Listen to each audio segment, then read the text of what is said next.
주 앞에 나와 제사를 드리는 마음 열어 내 삶을 드리는 주를 봅니다. 끝없는 사랑만 회복시키는 이제는 들어주보니 그는 영날 새롭게 주님의 사랑 날 만지시니 내 모든 두려움 사라지네. 폭풍 속에도 주 붙들고 믿음으로 주와 걷네.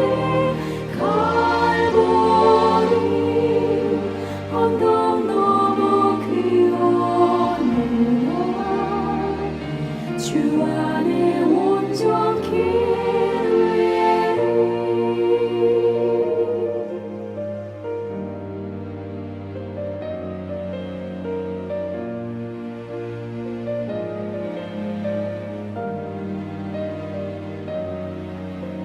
주 앞에 나와 제사를 드리는 마음을 열어 내 삶을 드리는 주를 봅니다. 끝없는 사랑만 회복시키는 이제는 들어주보네. 그는 영날 새롭게 주님의 사랑 날 만지시니 내 모든 두려움 사라지네. 폭풍 속에도 주를 들고 믿음으로 주와 걷네. 갈보리 언덕 넘어 그 어느 날 주 안에서 온전케 되리. 주 안에 온전케 되리.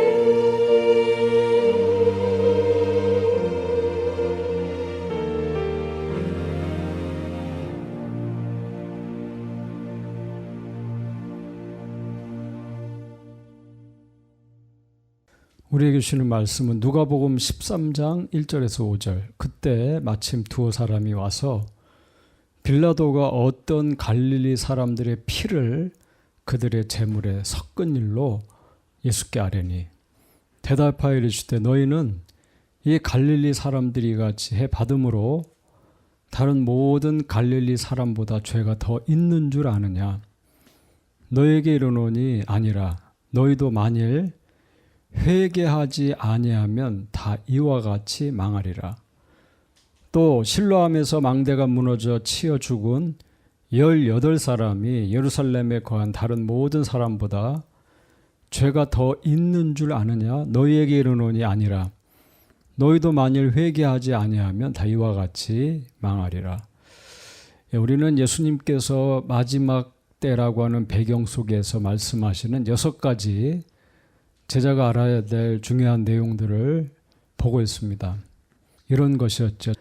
심판은 반드시 올 것이다.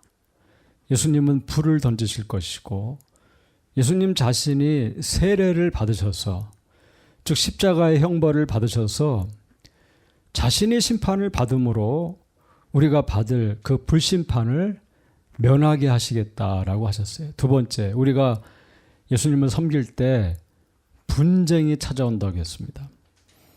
예수님이 우리 삶에 찾아오시면 우리의 생리적인 관계 또 결정에 대해서 문제가 생긴다는 것이죠. 세 번째는 시대의 본질을 분별하라고 했어요. 회개의 때가 가까운다고 했습니다. 날씨를 분별하면서 시대를 분별하지 못했던 제자들을 질타하셨습니다. 네 번째는 이 땅의 일시적인 일들에 묶이지 말고 이 땅의 문제를 빨리 처리하고 하나님 나라, 주님의 다시 오심을 준비하라고 했습니다. 오늘 다섯 번째는 삶의 불확실성 속에서 하나님을 의지하고 하나님 앞에 회개하고 돌아가라고 말씀합니다. 제가 이 말씀을 누가복음 12장 말미와 13장을 설명할 때 계시록을 가져오는 것은 예수님의 말씀이 예수님께서 이 땅에 계시던 그때의 말씀, 이 복음서에서 종말의 말씀, 계시록으로 이 말씀이 확인되고 전개되기 때문에 계시록을 가져오는 겁니다. 자, 오늘도 그렇게 돼요. 자, 예수님께서는 오늘 두 가지 상황을 말씀하고 있어요. 첫 번째는 세상 권력에 의해서 박해를 받고 핍박을 받는 상황이에요. 1절과 3절의 이야기입니다. 그때 마침 두어 사람이 와서 빌라도가 어떤 갈릴리 사람들의 피를 그들의 재물에 섞은 일로 예수께 아뢰니 대답하여 이르시되 너희는 이 갈릴리 사람들이 이같이 해 받음으로 다른 모든 갈릴리 사람보다 죄가 더 있는 줄 아느냐. 너희에게 이르노니 아니라 너희도 만일 회개하지 아니하면 다 이와 같이 망하리라.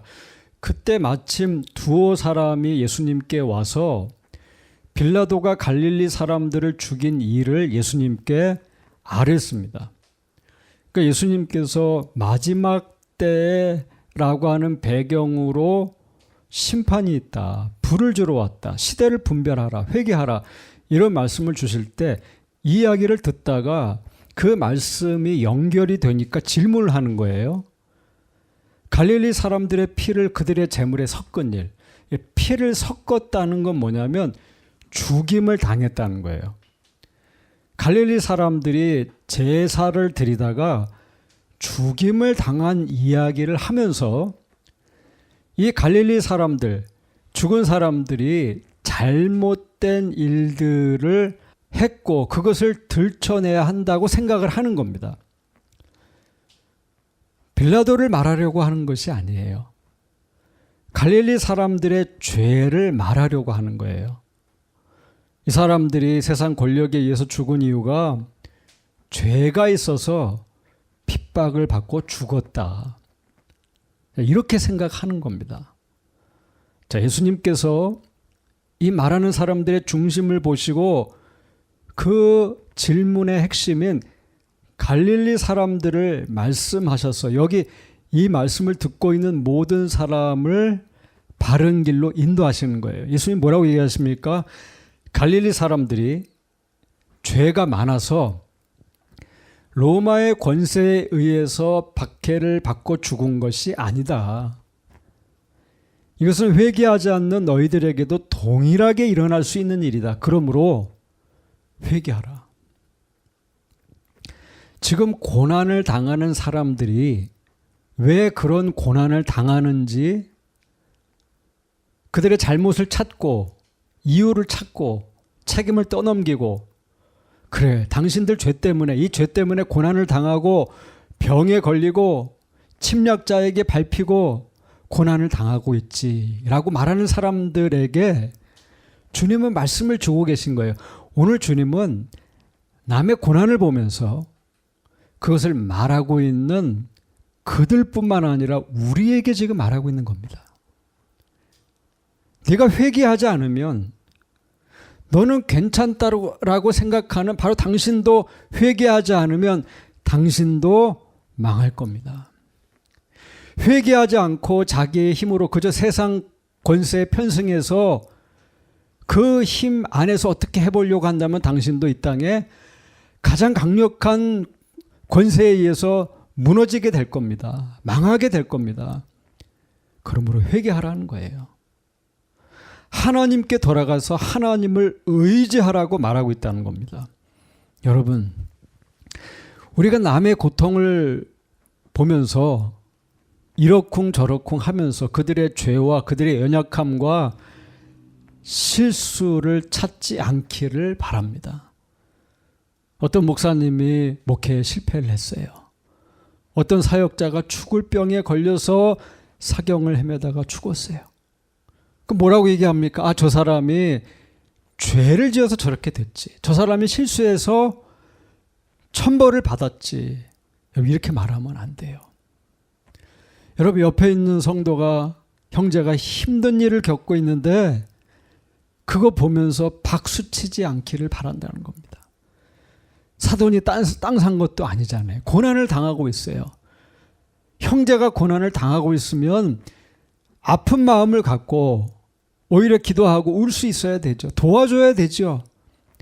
세상 권세가 악해서 일어난 일이라면 그 잘못된 권세를 탓해야 됩니다. 빌라도가 잘못했다면 빌라도의 죄를 꼬집어야죠. 여러분, 우리의 마음이 삐뚤어져서 그저 비판하고 판단하고 그러고 있다면 여러분, 회개해야 돼요. 우리도 심판의 대상이 될 수 있다는 것을 기억해야 됩니다. 여러분, 예수님은 무엇을 보고 계십니까? 예수님은 드러난 일을 말하는 사람들의 중심을 보는 거예요. 마음을 보는 거예요. 의도를 보는 거예요. 여기 4절 이하는 두 번째 상황, 사고에 대한 얘기를 하고 있어요. 사고로 사람들이 죽었어요. 또 실로암에서 망대가 무너져 치어 죽은 18명 사람이 예루살렘에 거한 다른 모든 사람보다 죄가 더 있는 줄 아느냐? 너희에게 이르노니 아니라 너희도 만일 회개하지 아니하면 다 이와 같이 망하리라. 당시의 사람들이 다 알고 있는 얘기입니다. 망대가 무너져서 18사람이 죽었어요. 그런데 사람들은 이 사고를 듣고 어떻게 반응합니까? 여러분, 어떻게 반응합니까? 여러분, 지금 중국에 홍수가 나고 자연재해로 사람들이 죽고 북한에 홍수가 나서 사람들이 떠내려가고 수많은 사람들이 가족을 잃고 고통을 당할 때 여러분 어떻게 합니까? 그래, 죽어도 싸지. 잘못했으니까 심판을 받고 있는 거고 잘못 살았으니까 망하는 거지라고 하십니까? 그래, 우리가 실수하고 우리가 죄를 짓기 때문에 우리에게 고통이 찾아옵니다. 그러나 성도는 이런 마지막 때의 사건과 사고의 소식을 들었을 때 어떻게 하는 사람들이에요? 자기를 돌아보고 회개한 사람이라는 거예요. 여러분, 예수님 뭐라고 하십니까? 사고로 죽은 18사람의 죽음이 너한테도 이룰 수 있다. 너도 그 문제에 걸릴 수 있다. 나는 상관이 없을 것이다. 나는 결코 이런 저주와 화가 임하지 않을 것이다. 라고 믿는 당신이 망하게 될 겁니다. 여러분, 좀 이상하지 않습니까? 예수님 앞에 사람들이 이런 얘기했을 때 예수님께서 오히려 이렇게 말하는 게 맞지 않습니까? 그 사고로 죽은 사람의 죽음이 당신에게는 결코 임하지 않을 겁니다. 당신에게 상관이 없을 겁니다. 당신에게 저주와 화가 임하지 않을 것입니다. 믿습니까? 아멘. 주여, 저들은 망해도 우리는 하나님께서 지켜주실 줄로 믿습니다. 주를 믿습니다. 주를 믿으니 내가 복을 받을 것이고 나는 걱정할 필요가 없고 나는 잘 될 겁니다. 오히려 주님이 하던 그들에게 종교적인 페인킬러를 주고 위안을 주고 복을 말해야 되지 않을까 하는 거예요. 그러나 주님은 그렇게 하지 않으신다는 거예요. 거짓 위안을 주고 복을 말하지 않으십니다. 주님 뭘 말씀하고 있어요? 그들의 중심을 보시고 회개하지 않는 인생들, 그저 남의 고난을 보면서 그거 판단하고 있는 사람들, 하나님을 의지하지 않고 하나님 앞에 회개하지 않는 그 심령의 중심을 말씀하고 있는 거예요. 여러분, 예수님의 살리는 복음의 메시지가 바로 이런 거예요.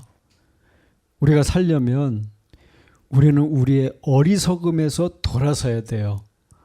나에게는 결코 이런 사고가 일어나지 않겠지. 저 사람들은 죄를 지어서 그런 일을 당하겠지. 그래서 홍수가 나고 가뭄이 나고 산불이 나고 그래서 그렇게 어려움을 당하지. 그렇게 하지 마십시오. 하나님은 중심을 보신다는 거예요. 그저 우리가 이런 사고와 고통의 이야기를 들을 때 그들을 불쌍히 여기고 뭐예요? 나를 돌아보라는 거예요. 나를 돌아보라는 거예요. 오늘도 하나님 앞에 회개하고 하나님을 의지하는 사람으로 있으라는 겁니다. 여러분, 회개가 뭐예요? 회개는 하나님께 돌아가는 거잖아요. 이 말은 우리가 모든 순간에, 박해의 순간에, 사건의 순간에, 사고의 순간에 회개하고 하나님만 의지하는 거예요. 하나님만 신뢰하는 거예요. 우리에게 이 회개의 축복이 있기를 바랍니다. 예수님께서 계시록의 7교회에 주신 메시지를 보면 두 교회에 회개의 메시지를 주세요. 버가모 교회와 두아디라 교회입니다.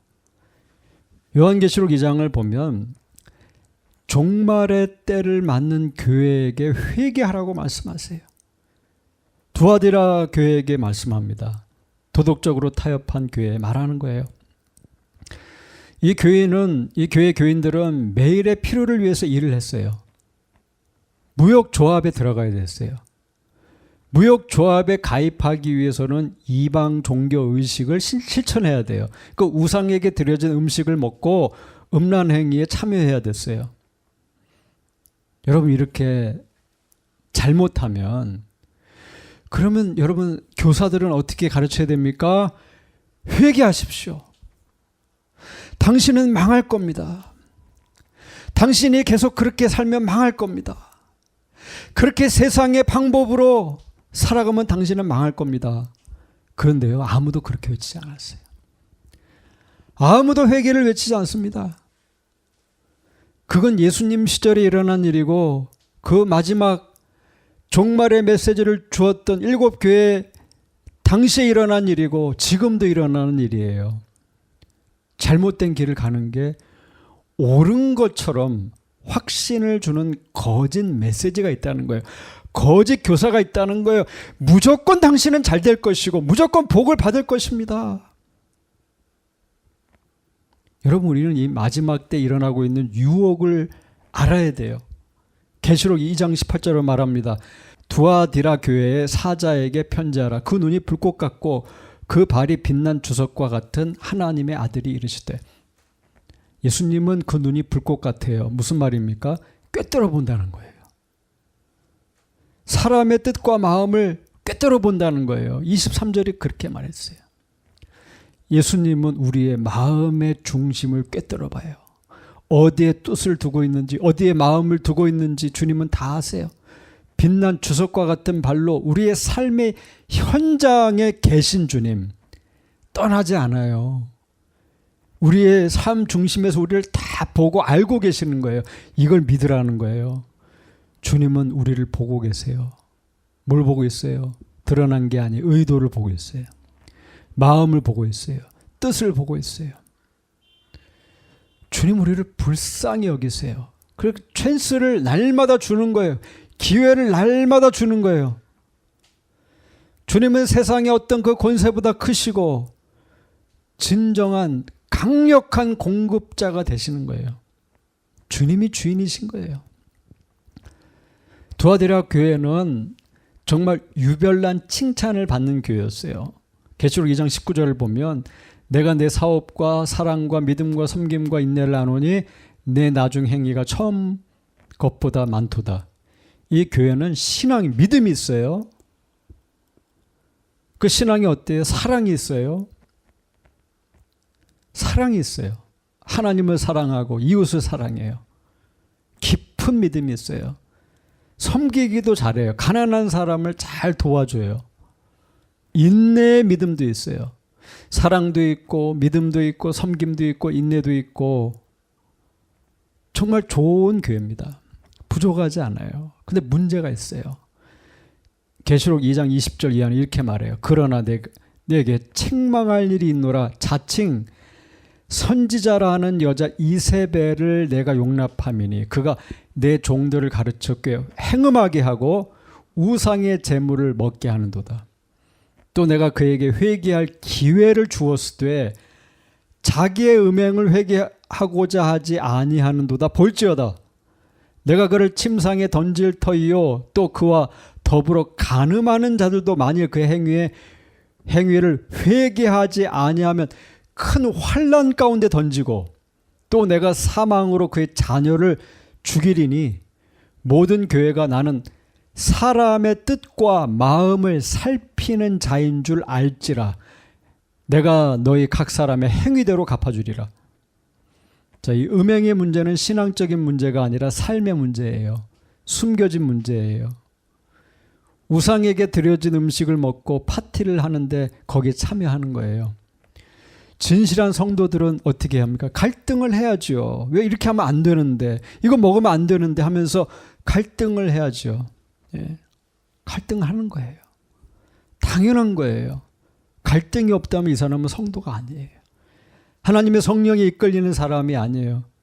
이것은 결정할 것인가 말 것인가 당연히 고민하죠. 이렇게 하는 게 하나님을 기쁘시게 할까 아닐까? 내가 이렇게 결정하는 것이 나의 육신을 위한 것인가? 아니면 하나님께서 원하시고 기뻐하시는 일인가?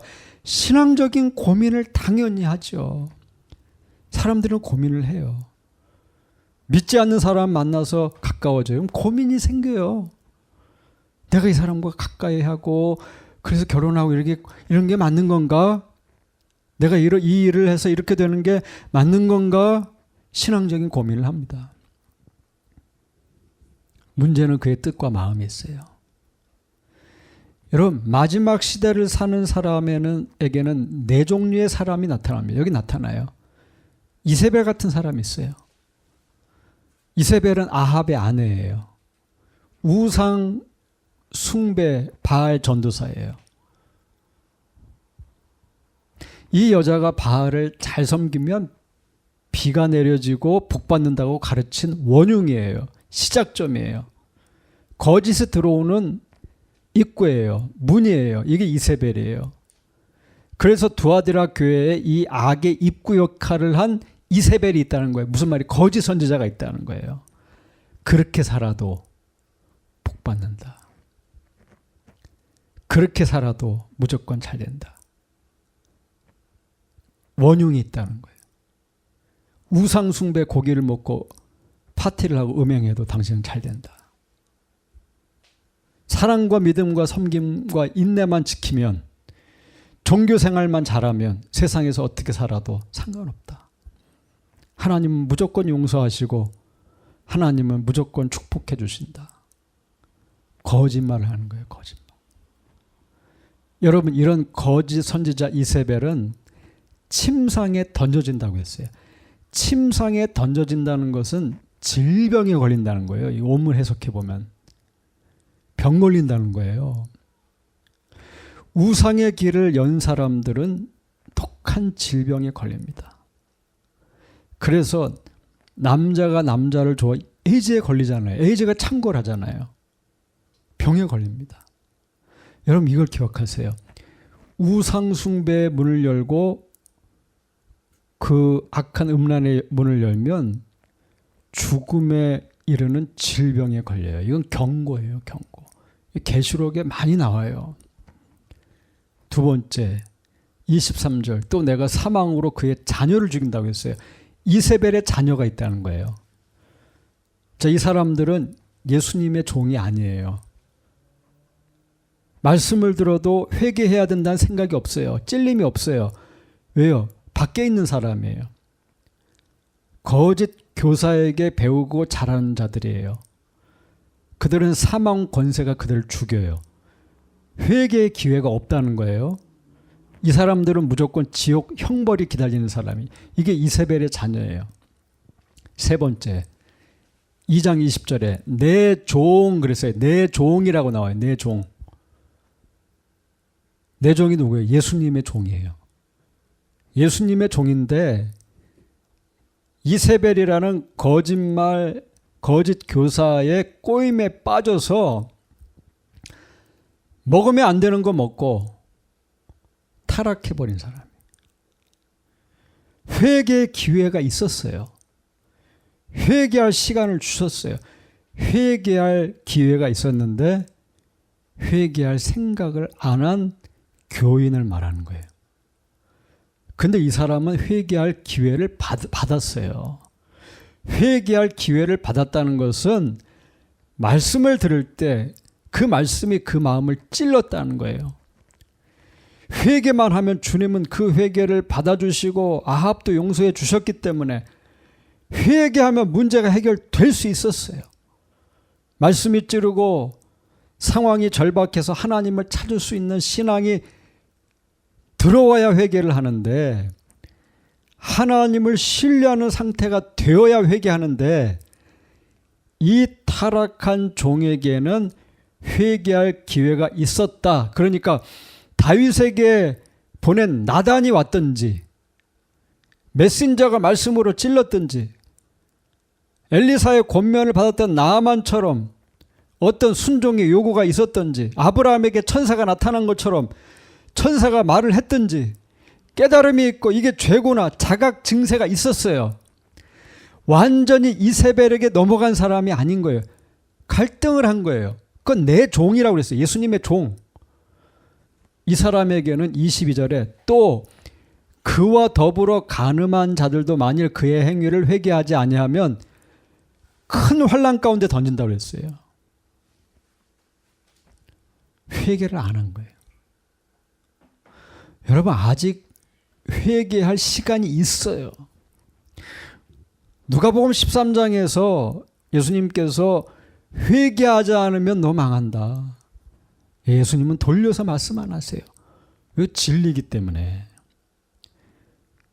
거꾸로 말하면 회개하면 어떻게 되나요? 회개하면 주님이 환난에서 건지신다는 거예요.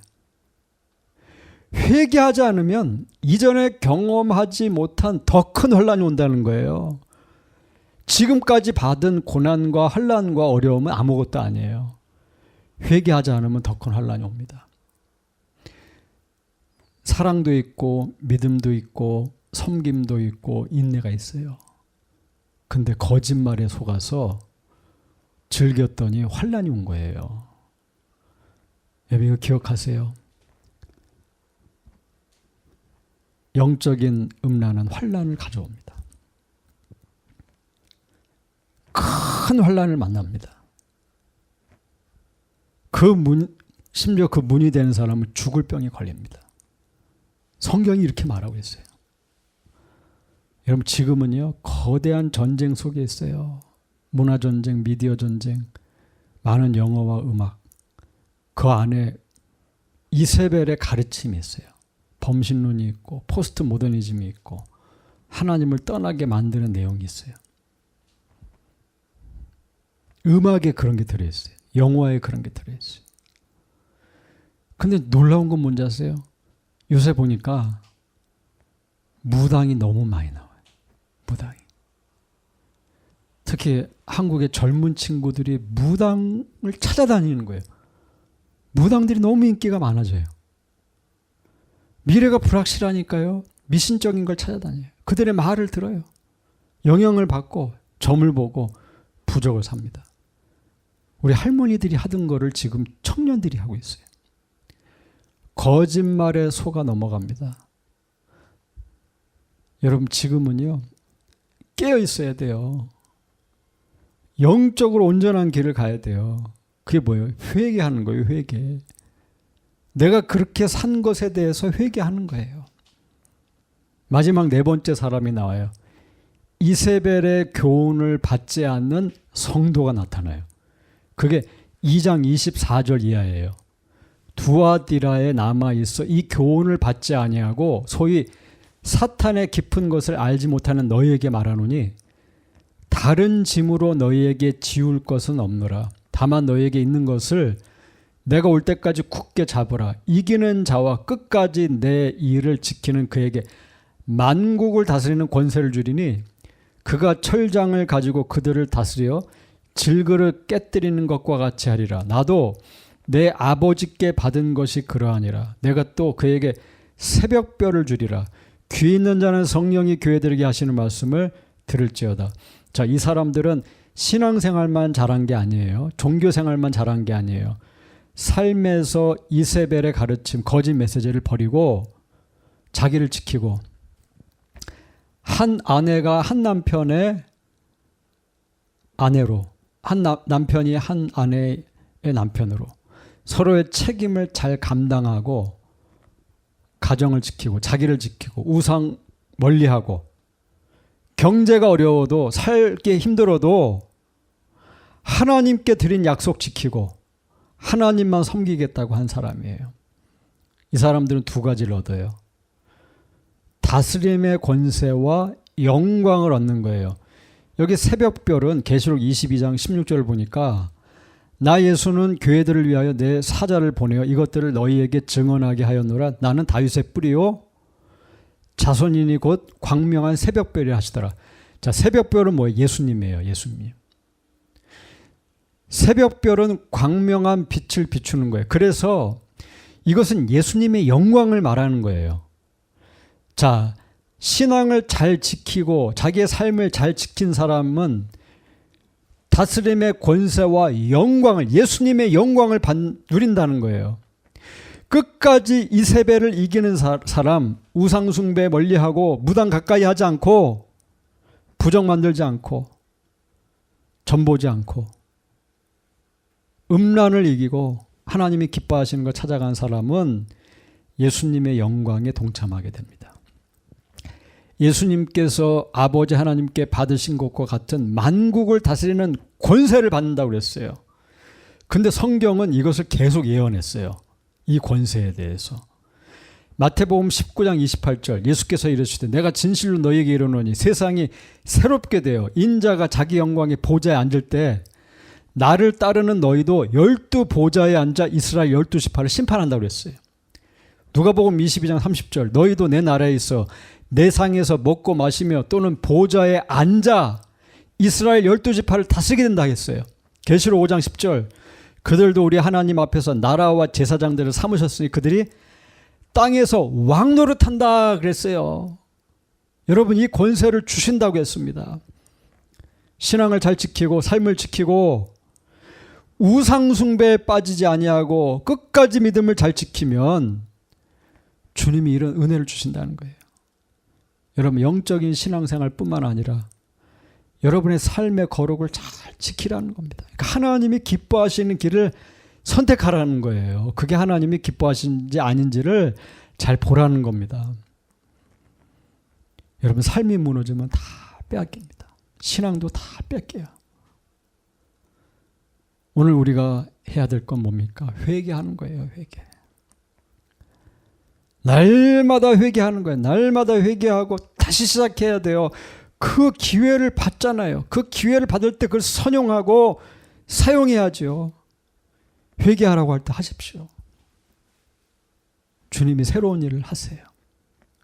요한일서 1장에 주님은 거룩을 말할 때 문제 없다. 나는 문제 없다. 이게 아니라 오늘 회개하는 자를 거룩한 자다. 정결한 자다 했어요.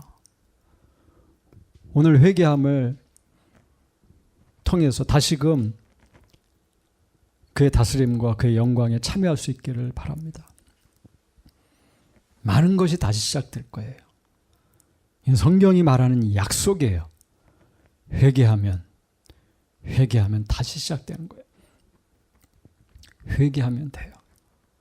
주님은 과거를 묻지 않는다고 했어요. 회개하고 오늘 다시 시작하십시오.